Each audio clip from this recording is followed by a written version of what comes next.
Welcome to What's in a Game. On today's show, the Nuggets stay perfect at home. For now, what can the statistical picture tell us about the shape of the season currently unfolding? Stay tuned to find out. Welcome back to What's in a Game. I'm Grace Jane here with my co-host Will Jones. How are you doing today, Will, on this fine Thursday? I know you've had a very, very busy week. Yeah. Busy week, but good because the Nuggets look good. I went to the game last night and we won, and it didn't feel stressful ever. Like, we weren't up by like 20 or anything and coasting to the victory, but I never felt worried or anything. And yeah, it was good. First game of the season I got to go to for me. So feeling good about that and ready to discuss some things. Yeah, I just realized as I'm sipping my tea, I have my little "I voted" sticker on my watch. I was not. Well, there you go. That was not deliberate. So I was like, oh yeah, that's there. Yeah, that was a interesting election night for sure. It's easy to vote in California because they just send you your ballots in the mail, and you're like, There you oh, go. I should do this. Then you do it, and it's done. Please do us a favor, hit the like and subscribe buttons. It really helps us out with the algorithm as we try and grow the channel. Well, let's talk about the small little news item that we've got here on the Denver Nuggets. It dropped basically right before the show. The Denver Nuggets have decided to partially guarantee Jonas Valanciunas' contract next season, and there's a very specific reason for that. So this was originally reported by Jake Fisher, picked up by the Real GM aggregators over there, which is how I saw it because I don't subscribe to this timeline just yet.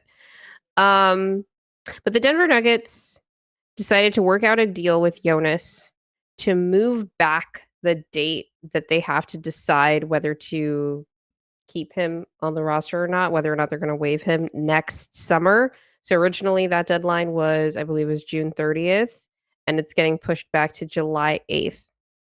And in exchange for Jonas letting Denver push that deadline back to make that decision, they're going to partially guarantee $2 million of the approximately $10 million that he would be owed if they kept him next year. So no matter what, he gets at least $2 million, even if they end up waiving him. But it's like, well, why would Denver do that, right?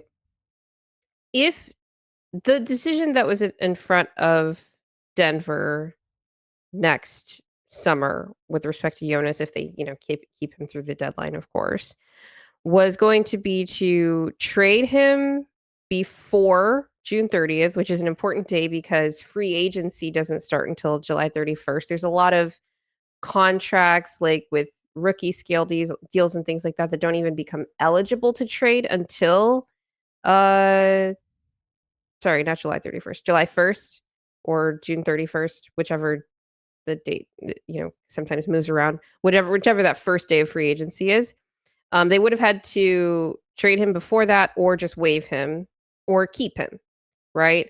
Now that the date that the partial guarantee, or sorry, that they have to decide to take on the full contract or not has been moved back, they could theoretically trade that $10 million contract in some kind of deal next summer after free agency starts. Once they'll have maximum flexibility with that contract. Now, they might end up keeping him, they might not. It seems like the writing's been on the wall with Val ever since the whole summer of what's going to happen with Valanciunas. Fiasco has been there, that he wants to go back to Europe probably. So you're like, well, what's the value in that for another team? Is still well, he's still an expiring contract. And actually, at that point, if you end up, let's say you want to trade him before that deadline, July 8th, that new deadline, to a team that wants to dump $10 million in salary, you get that 1-for-1 salary match trade. We get a player back, and then that other team only has to pay him the $2 million and then just waive him, right? So that's the value to another team that would want it. It's like more flexible salary that Denver didn't really otherwise have at their disposal because of the nature of the longer term contracts that they have on the rest of the roster, really. And so this just opens up other potential, roster building avenues next summer.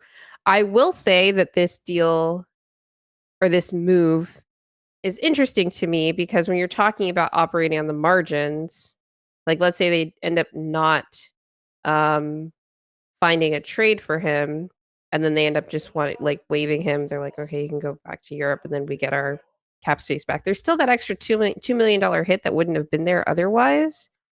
And so I think they're either betting that they'll definitely be able to move him for something else that they want, or like package him up with other players to do something in that regard. Um, or they're going to be okay with probably being over the luxury tax next season, which that's going to be we can get into that more at the end of this season. There's a lot of details that go into what's the direction they take with the roster next year, that kind of thing. But if you are like they did this year, only signed 14 players and they're still a little bit over the luxury tax, operating so close to the margins, like penny pinching every little place. If they were going to do that again next year, and there are reasons not to, even for a financial perspective, necessarily be that, frugal, um, then they wouldn't have done this, I think. And so that to me signals that getting under the luxury tax next season won't be as big of a priority as it was this year to try to start to reset the clock on the repeater tax. But if they're over the luxury tax next year, they will be paying the repeater tax, but they'll probably try to get under it the year after that, if that makes sense. But anyway, we can get into all those details at the end of the season. I just wanted to draw attention to this because I thought it was a really interesting move. Definitely. No, you said it all. I mean, I don't want to start thinking about the off season and whether Val is in the future plans or what that means. But we'll get there when we get there. But right now, I'm enjoying Valanciunas as the best backup center we've had in the Jokic era because it's been abysmal outside of that. So, it's funny, and we're not going to talk about lineup data this early in the season because the sample sizes are so small. But Jokic is currently having a career on-off. Oh my God, with the improved bench. With the improved bench. The I will say, on-off grifter. Yeah, Val's on the court splits have taken a dive in the last couple of games. He was really good in the first 4 or 5, and it's been not as good. And it's not Val necessarily, although I will say he struggled a lot versus the Heat. And maybe some turnovers, the offensive clips. The bench had been better against zone by other teams, but obviously Miami Heat, they're going to be the best team at running that defense. It's their base scheme.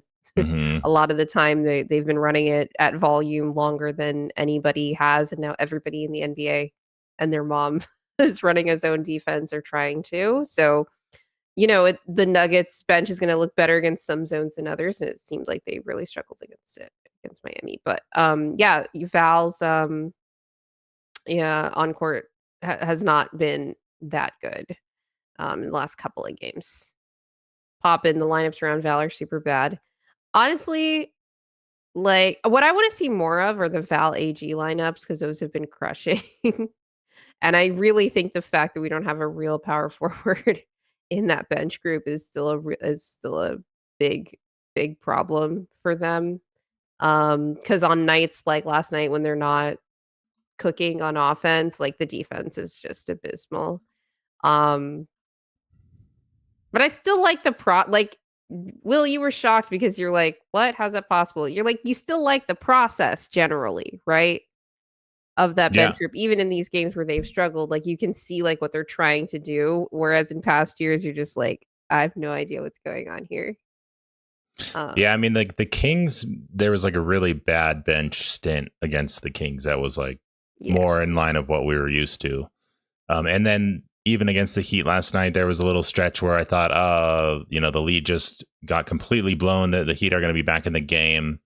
But then somehow they still just managed to stabilize, whether it's a Hardaway 3 or Val jumper, just like something happens, and it doesn't have to look like beautiful all the time. And of course, they're not going to know how to attack the zone as well as the starters were last night, but they just like, we don't need them to be perfect. And so far, they've been totally serviceable and so much more of a breath of fresh air than we're used to. So I'm still like riding on a high with them more than like looking to criticize them or worry about the process too much. Like I definitely am enjoying it more than I'm worried at all. Like I think the fans should be like, yeah, just enjoy seeing something new. Val's a new player. Tim Hardaway's a new player.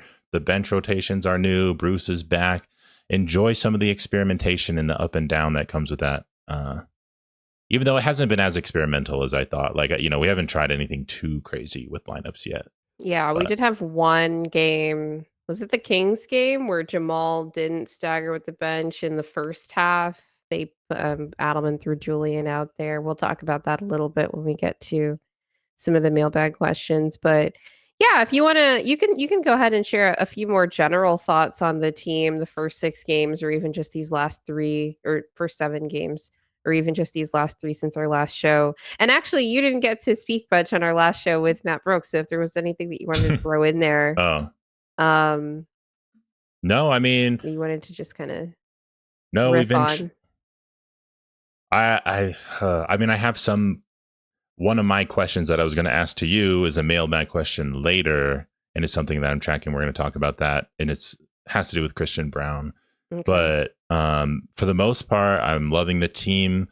I feel like there are some stats that pop out that when I watch, it doesn't necessarily feel that it is the case. Like I saw one that was about that Jake Coyne tweeted about having a 12-point lead, at least at some point in each of the first 5 games or whatever. And the 8 teams that have done that in history, half of them have gone on to win the title. And then 3 out of the other 4 have made the conference finals. Right. With the one exception being the 23 Milwaukee Bucks, who had Giannis get injured in round 1, although they ended up winning games without him and they lost the games with him. But whatever. Yeah. So I hope we're not another round 1 exit team. I'll tell you that. And some of the other teams were, those Bucks teams that, they went out in the first round, kind of almost, maybe you wouldn't say it's a fluke because like they deserve to go out, but it was one of those like very disappointing Bucks teams that we've seen multiple times. And I think the Nuggets have been more consistent over Jokic's career than to just go out in first rounds. Like he typically never does that, even when he has injured starters on his team. But so anyway, that's like a sign of some dominance and some aspirations of going to the Western Conference Finals and if not the finals. And that's what we want to see. But I will say, like, watching them, I don't feel the dominance yet. I agree with that. I feel like the statistical profile, and we're going to talk about some of what we're going to talk about in our second segment, which are stats that, according to advanced statistical analysis, are numbers that you can look at this early into the season that generally have stabilized. And like, if this is what your team is doing in this category now, it's probably going to be around that for the rest of the season. But there are plenty that haven't stabilized yet, and we'll talk about those as the season goes on, obviously. But the statistical profile of this team is like really, really good. Yeah. Like really, really, really good. That maybe it's just because I'm such a doomer. I'm like, as a fan, you see all your team's flaws very clearly, right? Perhaps more clearly than other teams. Licked Adder says, being this good when CB and Cam have been unserious to a high degree is nice, at least. That's great. But I'm like, but Cam and CB have been unserious to a pretty high degree, although Christian had a really good game against the Heat yesterday. Nice bounce back, I would say, from even just the Blazers game, which also happened since our last podcast, too. It's very like, I would like to see the team starting to click on all cylinders. Yeah. And like Jovanovic in the chat pointed out, it's going to take time for that to happen. And you could have that more glasses half full look where you're taking in these stats and they're very positive, but we're not. When you look at it and you watch it, it doesn't look like everything's firing on all cylinders. Not as smooth as you would Yeah. expect with Cam and other players. And sometimes it's like when Jokic is having a good game, Murray kind of isn't having a good game. When Murray's having a great game, Jokic isn't having his typical game. And it's like we haven't seen everyone like put it together and just crush a team yet. Other than We've maybe seen that fresh third quarter teams against without the everybody Pelicans. putting it together, though, I will say, right?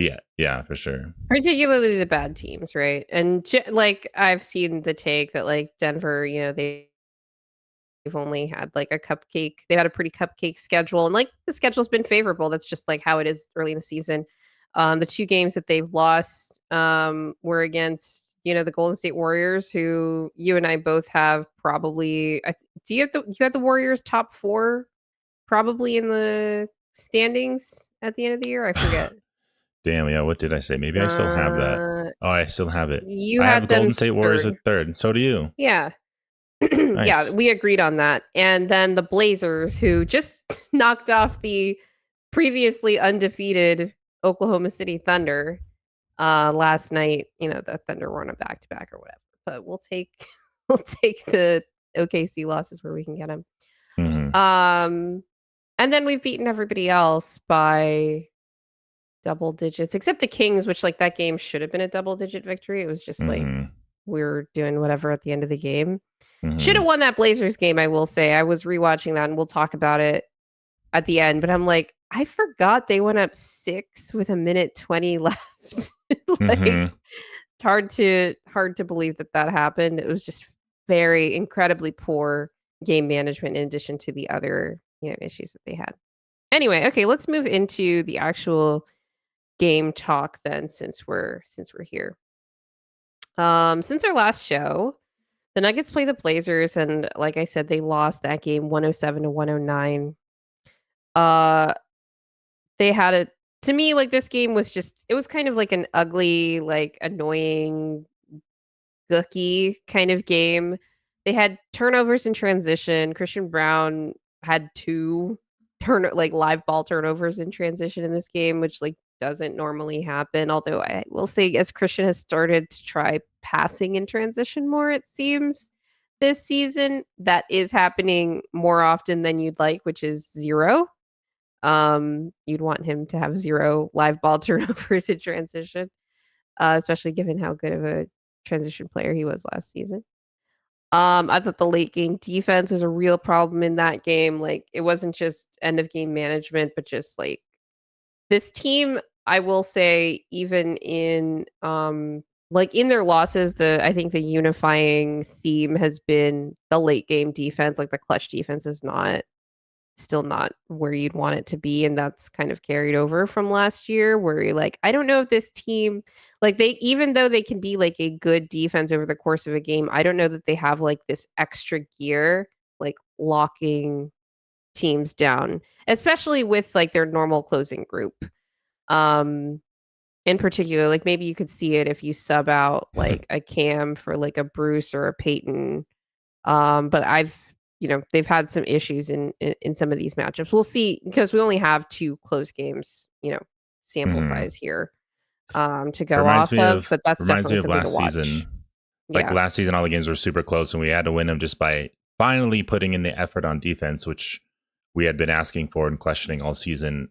But it's a good thing that the offense, while maybe not as perfect as you want it to be, because we have Cam struggling and like getting adjusted and all that, still is like getting some decent leads. And I do want to see more blowouts, and we did get it in the Pelicans game, at least to a degree. The Pelicans also gave up in that game, Yeah. which was helpful.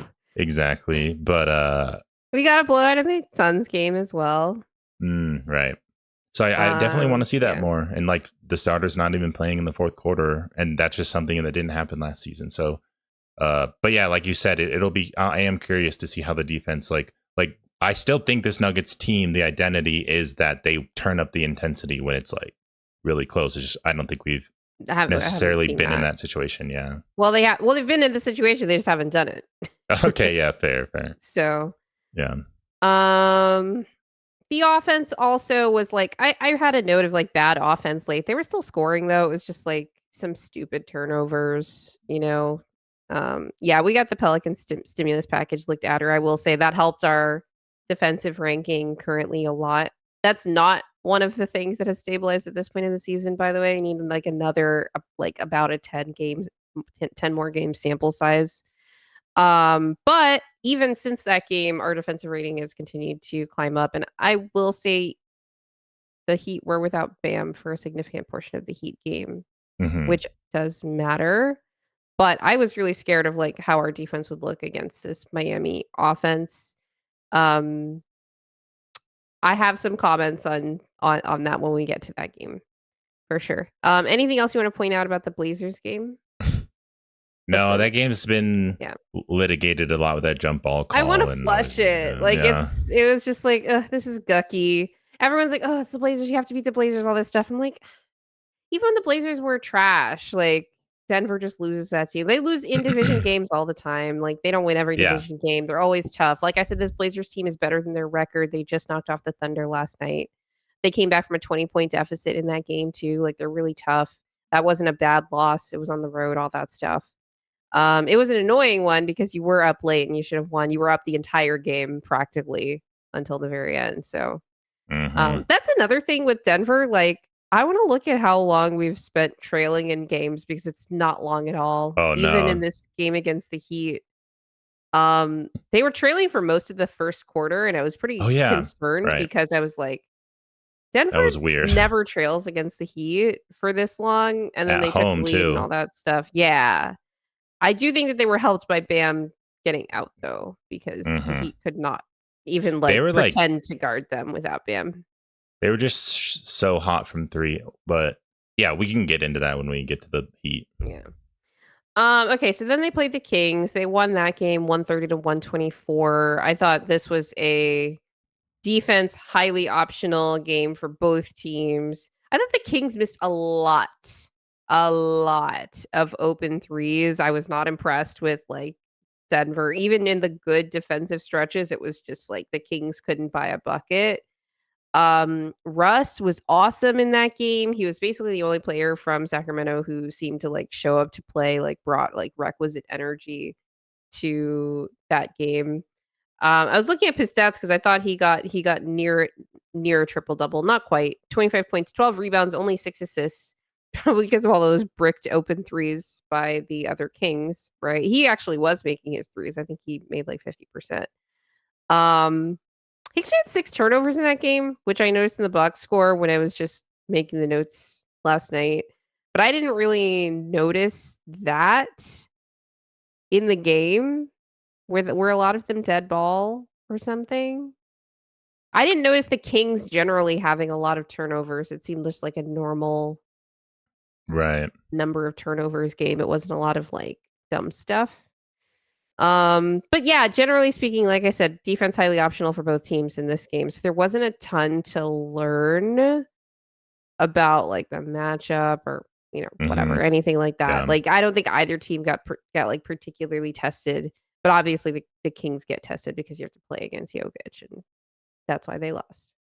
Yeah, I felt similarly. Not the Blazers, obviously. Their defense is better than the Kings, and at least the Heat, but they didn't have Bam, so it changes things with defensively. But when I was just watching their defense versus the Nuggets, it was a lot of just not putting in the effort.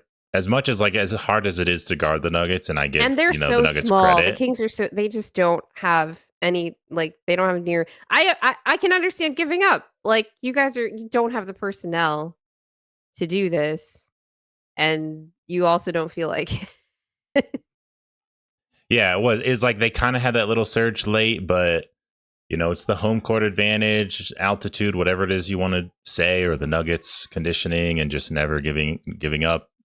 Keep the pressure up, stay consistent. And that's the one thing about them is like we are good enough right now that when we're working through things, and even if things look a little clumsy sometimes, you have the steady presence of Jokic to at least right now. And we're going to get to his defense and talk a little bit about his offense, but I don't know if you want to get into this, but can we put the Jokic concerns to bed about him being fat and all that and can't run and he's slow? Well, I'm a little bit great. I'm a little bit concerned about how much energy he's using now. He looks like a completely different player than he did the first 2.5 games of the season. Especially in that Blazers game, I think is when I first started to notice it. Like he was putting in work on both ends. I thought he was excellent defensively in the Blazers game. And we're gonna get to some defensive clips, once we get through the game summaries. But um, yeah, and during the Heat game. The Kings game, it was really hard to judge because like nobody on the perimeter for either team was doing much. So it's hard to like judge the bigs too harshly when like no like it was a layup line um Mm-hmm. for like stretches of this game. It was not good. Yeah. Looked at her. It was chubby. Yeah, he was just a little chubby Gibson character. Look, man, I can attest to this.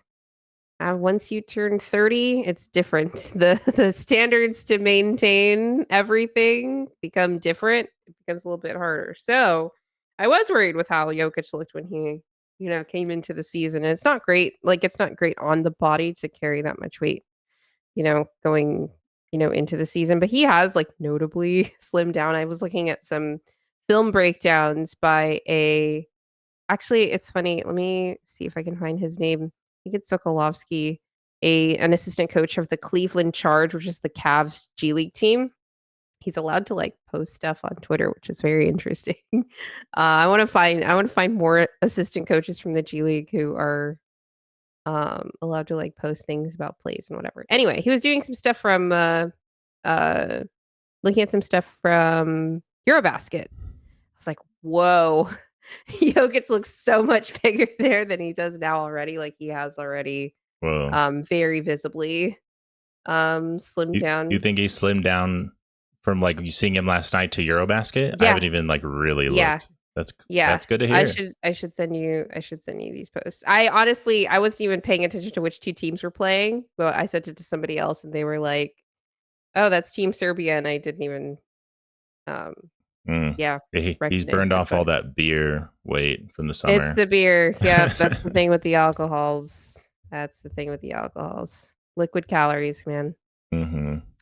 But yeah, that was the thing about the Kings game. You had a couple of things you wanted to show here. Tim Hardaway Well, Jr. surprised us with a little trick in his bag in this game. yes.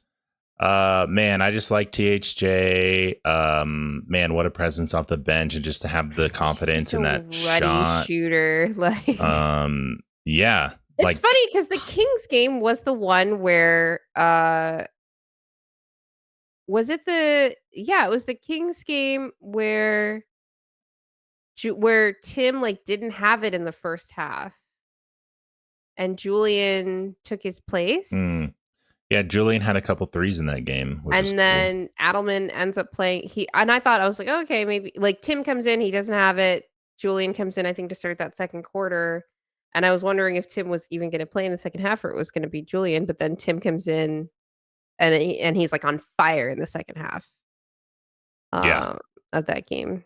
and he had a great game last night against the Heat, of course. So I'm gonna show. I just wanted to look at two Yeah. threes from him because, and this one was circulating around, and I just had to show it because I was such a fan. But it is the no dip 3-point shot, which I still Yes. boggles my mind because I've shot NBA threes and I've even shot NBA threes at this actual arena. Before Dennis could get to that, like, pretend to contest that shot, like, Yeah, and but it's just he almost shot another one versus the Heat, but I think they closed out to him in the corner a little bit quicker. But right. I thought he was getting ready to do it. Um, But he is just shot ready, and you know, say what you want about his release. I haven't looked into it, like I haven't analyzed his release super in depth, he but jumps super high. yeah, jumps really Not on the high. no dip, obviously, but on his regular jump shot, he's got a really That's strong base, and it's a lot. yeah, It's a lot of legs, which I worry about over the course of a season, and like the general consistency of that. But he started off the year like looking very good. yeah. The jump is noticeable how high Yeah, that he goes, and I think a lot of people underestimate how maybe not most fans, but like really jumping on your jump shot is super important, which is why I think obviously Jamal might be struggling right now and with the calf, and it reminds me of that Steph Curry mind the game thing where he was talking about like the whole chain of shooting. And Mm. obviously people are familiar with that idea. But anyway, he barely jumped on this no dip three. And I have no idea how people can do that. Just barely jumping and not even dipping the ball down and just like flipping your wrist, because it does take a lot of strength. I think people underestimate like how far away it feels when you actually take that shot. It's just amazing to me to see it. And similarly, I'm just going to go right into the first quarter buzzer beater from last night, where hopefully this is the right one. Oh, yes. So gets the rebound and instantly just goes up because he has no choice because the clock's going down. But he knew exactly what he wanted to do here, to just grab the ball and pull it for a shot. And it was good. Super And smooth. the arena was really pumped after that. And it's just, what can you say about THJ? Such a good signing and pickup. And I am panicking a little bit because I know the questions about him replacing some starter at some point are going to pick up throughout the season if CB and Cam don't start playing more consistently, because people are really high on THJ. He's already closed one game and probably should have closed another one. Yeah, he closed, and He or Peyton, but I mean, I'm super happy for him. So yeah. Yeah, and he seems to be enjoying his role as, a sixth man. Seems like a good, locker room guy, all that stuff too. So, Poppin, did we get to see THJ with the starters yet? We did see Tim and Peyton close for Cam and Christian with the other with the core three starters against the Wolves. Other than that, no, because Tim is usually the first one off the bench for Jamal in the first quarter. So you don't usually see a ton of Tim with Jamal with Jokic on the floor. You'll see it in those non-Jokic minutes, but not so much with Jokic on the floor. Vyacheslav, is this the first year of his career he plays from the bench? I don't think so. No, because he was coming off the bench with the Mavs as well. I don't know if that was for a full season or if that happened like he wasn't a starter. He wasn't like a normal starter. He would start because they were so injured, like 23, 24. Like they had so many guys in and out of the lineup and something. But he wasn't like supposed to be a regular starter for the Mavs, even though he probably did end up starting a lot that year. Yeah. But yeah, he's been awesome. So I hope it continues. I don't have any reason to think it doesn't. Like, he just seems super confident in his shot, and that's definitely the veteran presence.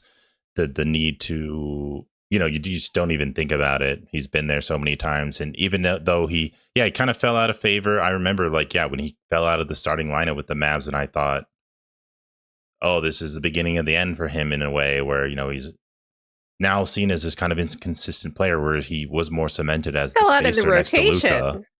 Yeah. And that too. But then, he gets the playoffs starter minutes with Detroit, but that's short lived. And I didn't really know what to expect from him on the Nuggets. And so far, it's been amazing. It's like better than anyone could imagine. So, yeah. Someone said he was the best. Someone in the comments said he was the best signing of the summer. And so far, yes, like he's doing a lot to pump up the minutes when he plays, particularly around Jokic. But, speaking, you have that clip from the Heat game. Let's talk about that one next. So another W last night. Nuggets win 122-112. Another double-digit victory at home. The Heat, I think, are a good offensive team this year, which is has not always been true over the last few years.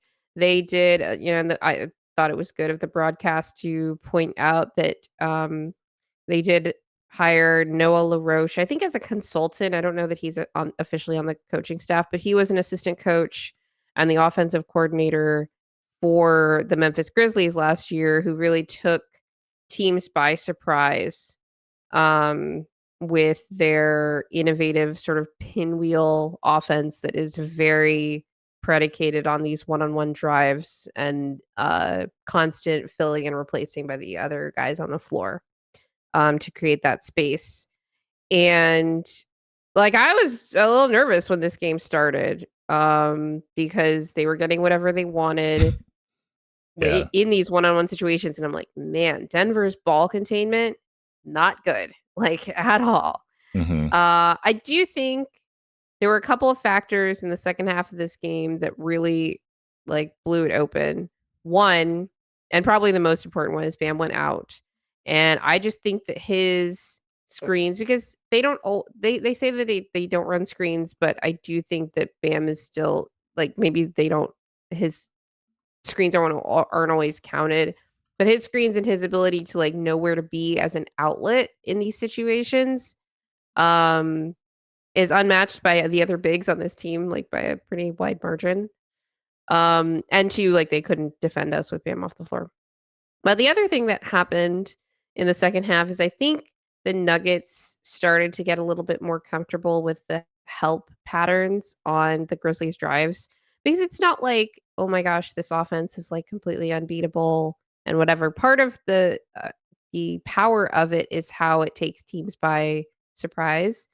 And we actually heard last year, and you can take it as just shade, and maybe it's not that, accurate of analysis, but I think that you could see it in over the course of the season as the Memphis Grizzlies, um, as the season went on for them, that it started to become less potent. But last year, I remember a game that they had against the Warriors. They blew them out. I think it was in Golden State.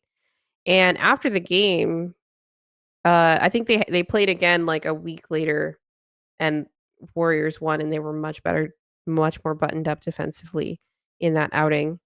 And after the game, Draymond was saying like, yeah, like their offense is really weird, and the last time we played them, I just don't think that we were prepared for where the help needed to come from on these drives with the patterns that they were employing offensively. But once you play them a couple times, you get a lot more used to it, and it becomes a lot easier to contain. Obviously, having better on-ball containment one-on-one is another way to just be better at that, but they do a really good job of manipulating space, and I actually think that the Heat have better personnel to execute that scheme than than the Grizzlies did last year. And the Grizzlies started off the season super hot, not just winning games, but they had one of the best offenses in the NBA. They were routinely scoring over 130 points per game. I think like halfway through the season, they had the most 130 plus points plus point games in the NBA. Obviously, that tapered off. They end up in the play-in, and it's a combination of offense and defense, but both sides of the ball ended up suffering by the end of that season. Um, but I just felt like we were a lot better already in the second half of that game with how we approached it. And uh, the Heat made a lot of mistakes in this game. I was honestly like really searching for like, let me find a really good, particularly zone, but just good defensive possessions to sprinkle into the podcast tomorrow. And I'm going through everything last night, and all of the bad offensive possessions that the Heat had were like purely on them. Right. Like we did a good job of like not letting them get the easy thing, but it's like as soon as the easy thing wasn't there, they were like, let's throw the ball into the stands. Let's throw the ball to Jamal. Let's throw the ball to Jokic, like as the Heat, like, and so I don't think that Denver did anything special in the second half. It was just like being a lot more solid and knowing in particular where the help was supposed to come from on all of these drives.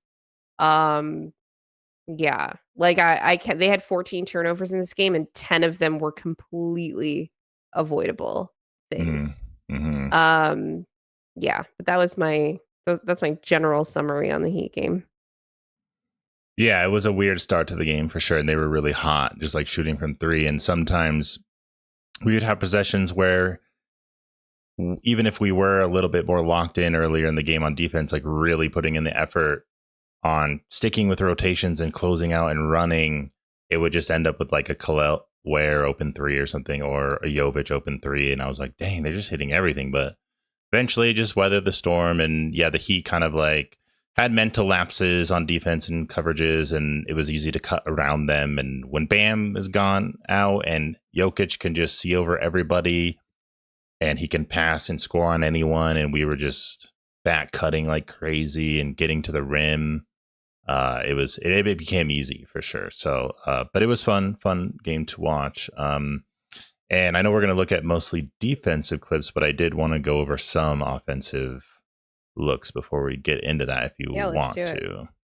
All right. So we started the game with let me see. Let me pull this up. So this like early, so this is our first bucket, which is the Aaron Gordon seal on Aaron Wiggins, which like Andrew whenever, Wiggins.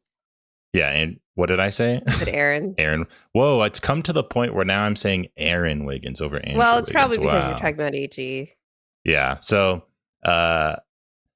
we had a lot of amazing entry passes last night to just get the ball into the paint from all kinds of players, including Jokic, this one as well. And it was very similar to a play in a previous game, which I'll bring up against the Kings was another early one. And obviously the process was a little different, but it's still the same idea and same lob pass where AG, he didn't get the shot, but it was another seal on Russell Westbrook for a good look. And AG usually finishes that, but that was a good block, that very athletic play by Russ. Goddamn, Russ, he always tries so hard against us. Or former teams and us included. But to continue on the trend of these entry passes, I kind of had a double take on this Pwat pass to Jokic because it was in the perfect spot. And I know we had some comments from friend of the show, Dan Lynch, on how to get Jokic the ball, whether he's cutting or just make sure we can get more offense from him in the paint because he is such a dominant paint scorer and people have already been frustrated with him taking too many threes. Part of that is other teams trying to make it difficult on the Nuggets' ability to get him the ball. But, you know, Pwat had 7 rebounds super early in the game last night. Like he got there pretty quickly. Like this was a pretty risky pass. Like Khalil Ware was, I think, positioned pretty well throughout this game whenever he was punching Jokic, and he's got. Let me look up his wingspan. It seemed like he was like ready to deflect anything. Yeah, it was so it had to be in that spot or it would be a turnover. It had to be right there, and you have to have Jokic's suction cup hands as well. So for Pwat to do that, and I know certain players struggle. 7'5" wingspan, like nothing to sneeze at. Yeah, he does look tall, and he can shoot the 3 too. Yeah, I was like, dang, good placement by Pwat right there because that was the most open, easy layup you can get to Jokic. So that was amazing. And then let's see if I have another one here. Oh, I wanted to include a good man. Cam was right on the cusp of having this be like a good offensive game for him, like almost like a breakout game where he just made like a couple more threes. I know, or like even one more. It's crazy because what did he score? Like 9 points. Yeah, 9 points. He had more points than Jamal for like a good stretch of the game. That was inappropriate joke. What was that comment from Vyacheslav? He was just commenting on the Pwat pass. I wanted to bring up some of the chat was very complimentary of Pwat on that one. But yeah, Cam hit 1 3, missed a couple other ones, but you know, the one thing that he seems to be fairly consistent at is recognizing back cut opportunities. Yeah. Of course, like for a cerebral player, I feel like that feel is always going to be there, and he has that instinct. Good way to attack Norm Powell, who's like way overplaying him for the handoff here. And it was almost like Cam knew he was going to do that because it was like no time at all for him to make this decision to back cut. He was pretty well open. And that's funny because if I'm an opposing defense, I let Cam go get the handoff.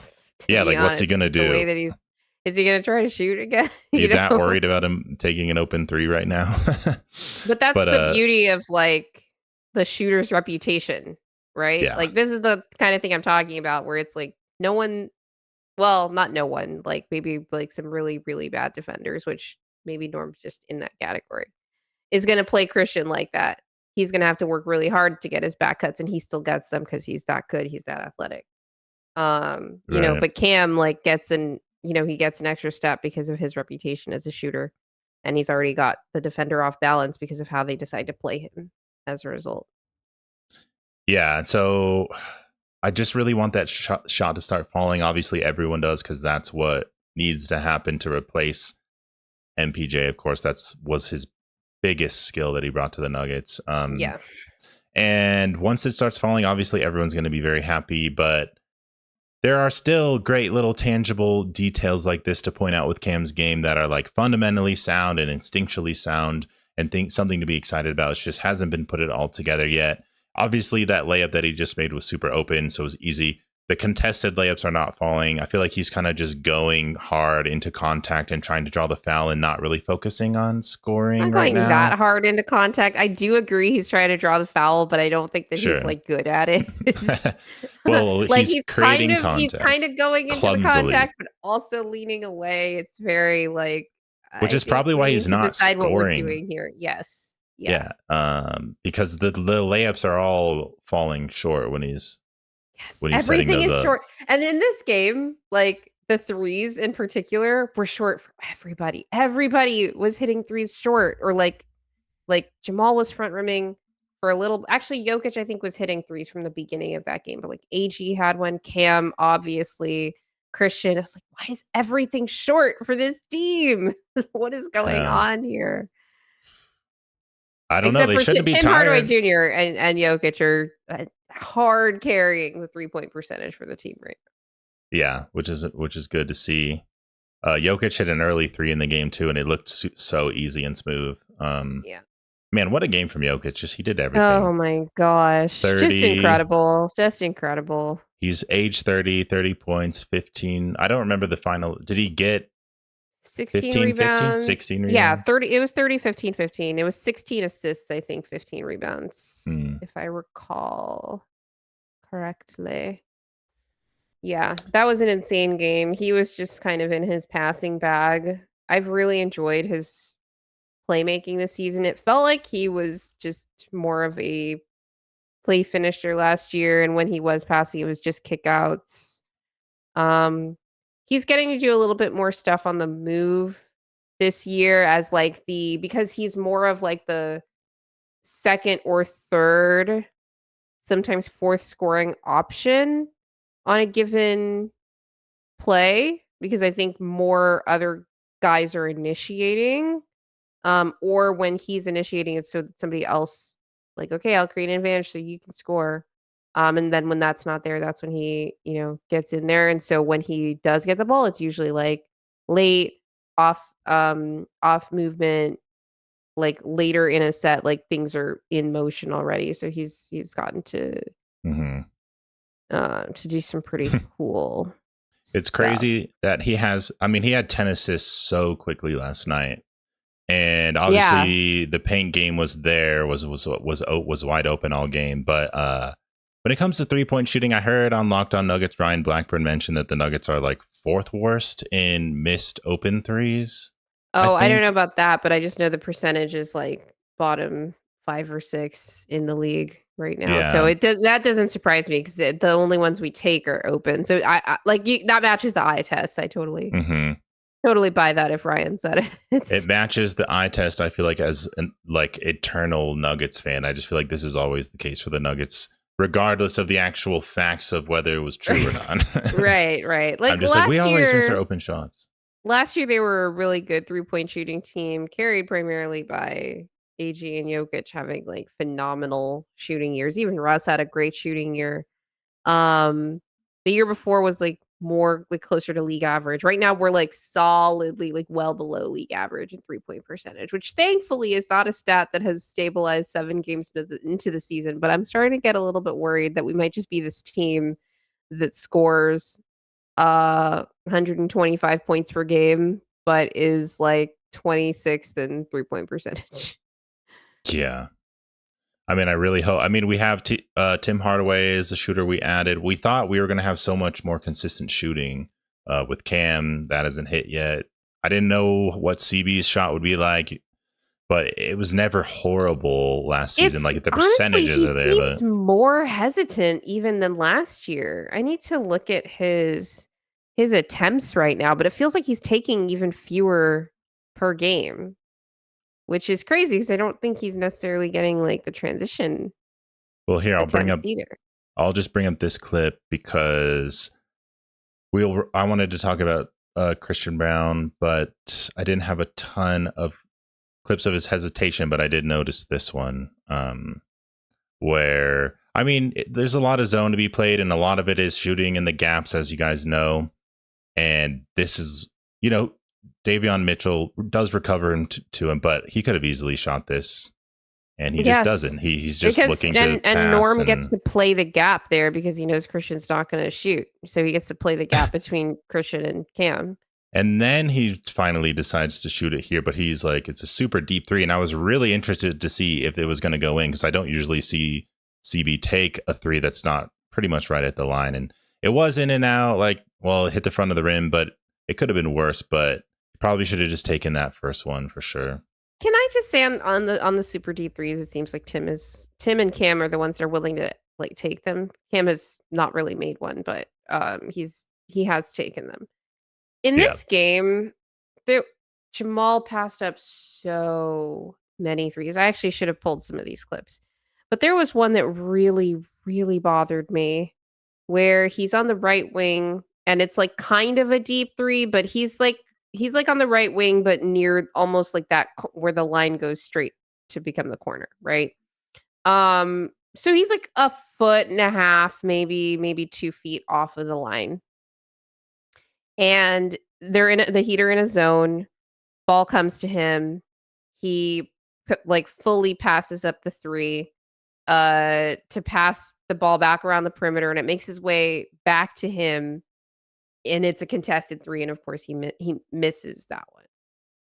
And that was happening all night, where it wasn't just like, oh, it comes back to like it resulted in Jamal taking a bad shot because he passed up an open three originally. It would result in other guys having to take worse shots because Jamal passed up open threes originally, like several possessions in this game. And it was really, really frustrating because, like, I get it, your calf is bad. Because he was dribbling into nowhere in this game, too. Like, I was just not a fan at all of his offensive process. He's had other games this, like, stretch ever since we got the calf tightness notification post Pelicans game, basically, that haven't looked good. Like, he's looked bad. But this was the first game where I was like, man, like, your decision making under these conditions is very poor. And, like, if you're struggling to get lift on your shot and that's why you're not taking it, okay, fine. But why on a bum calf are you then trying to get no separation from your defender, like dribbling into the paint and then like stalling out the possession that way? It was just really it was very bad. So that was another. It's crazy how comfortably they won this game because I felt like there were a lot of not great not great things Yeah. as Well, well. I'll just end then on some good things that Jamal did besides the Okay. scoring, which was struggling in some of the decision making, and then we'll get to the defense. But the last little passes to Jokic in the paint that I wanted to highlight was definitely done by Jamal himself. This was at the very beginning of the game. It almost, I don't know if this was off a miss, but it almost looks like it's a kind of early offense. But it's like screen and roll, early offense. Jamal jump pass, And this could have been a disaster. Bam. I remember this moment and thinking like, there's no way this is going to be a good possession. I don't know. I mean, the pick and roll game with Jamal and Jokic is good, but I know, but as soon as he jumped past him or right. jump past him, like, where is this ball going right now? It looked like everybody was covered. Yeah, typically not a great idea to jump in the air and then try to pass, but Jamal has the touch at still, Jamal's size too, because like Bam might have been able to get his hand on that. But Jamal's able, like, give him credit to pass Jokic open there. And like guide him to the place where Jamal could get the ball. Yeah. And again, Jokic's suction cup hands and his own feel for all of that was really, really good.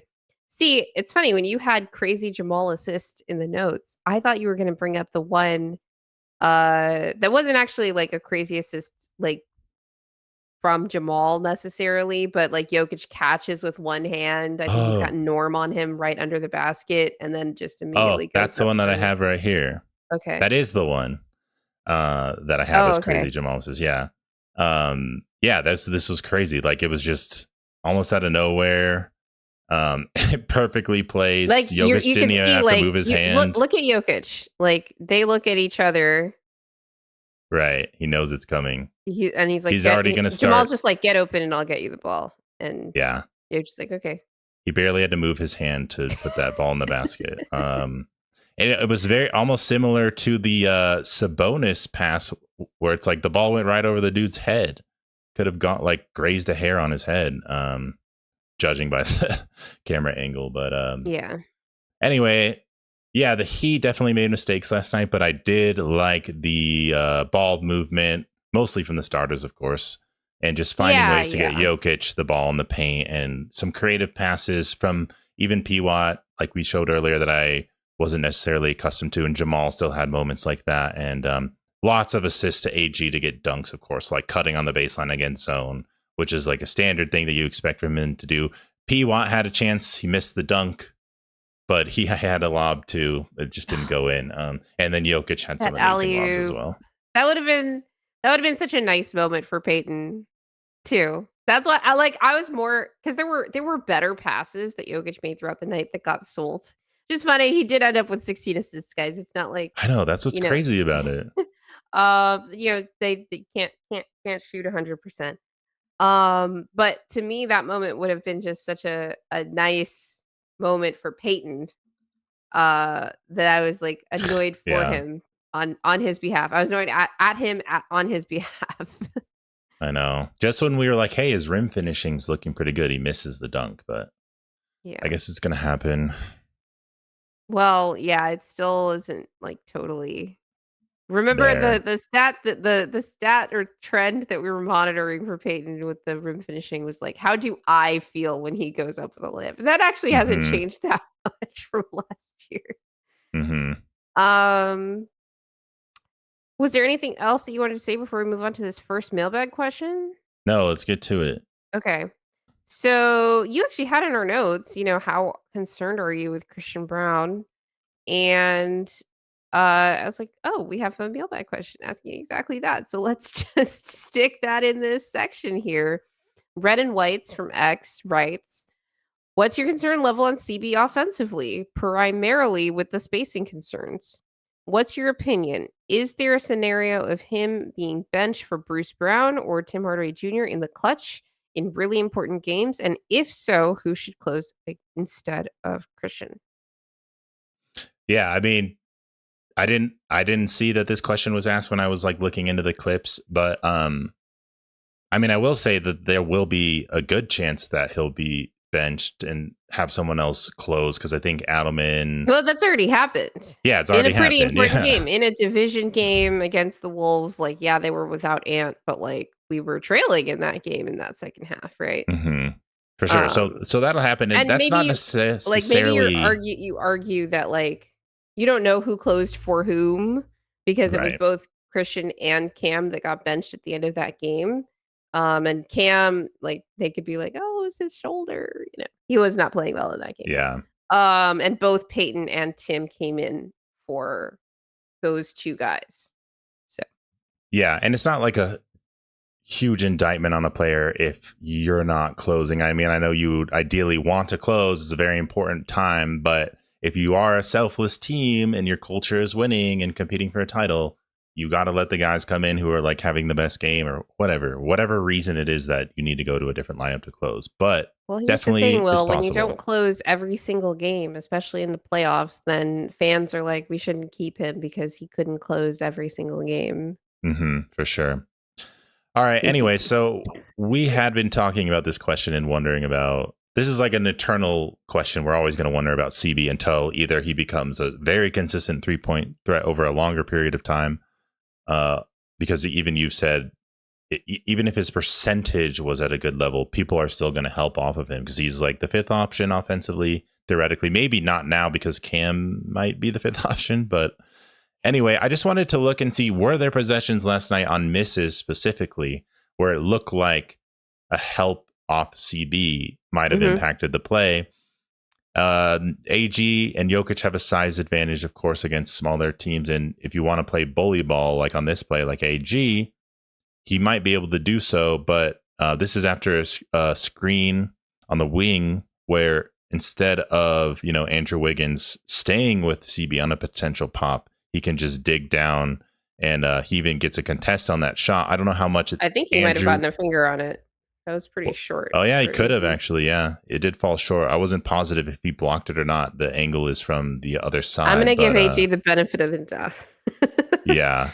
But still, it's another defender right there that's two on the ball on an AG shot that's directly helping off CB one pass away.